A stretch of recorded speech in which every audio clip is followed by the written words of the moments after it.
Good afternoon, meteorologist Jen Daniel here with an afternoon update on the ongoing winter storm. As you can see, we have now upgraded the winter storm advisory to a winter storm warning across the entire Lubbock Forecast Area. That is in effect now, and it will be going on through 6 p.m. Wednesday. We do expect all precipitation to switch over to snow very quickly, and travel would become hazardous area-wide.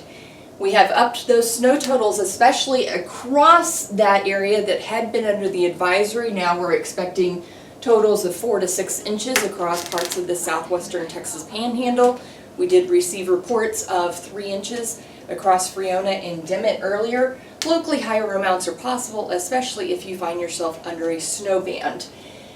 Impacts from this storm, we are looking at temperatures that are going to be very cold tonight. Teens on the Cap Rock, lower 20s on the rolling plains, but it's going to be those wind chills that are going to really get you.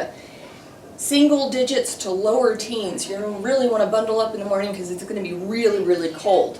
As far as the snow goes, we do expect it to end in the afternoon on Wednesday.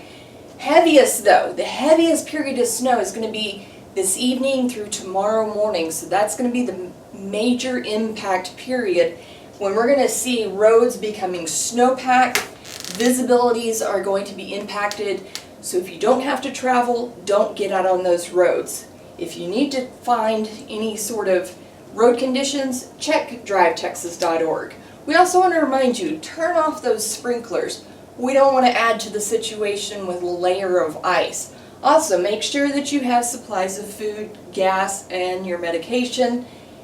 Travel beginning this afternoon through tomorrow is discouraged. And once again, drivetexas.org for those road conditions. If you have any questions regarding this storm, follow us on Twitter. We are at NWS Lubbock. Thanks for watching.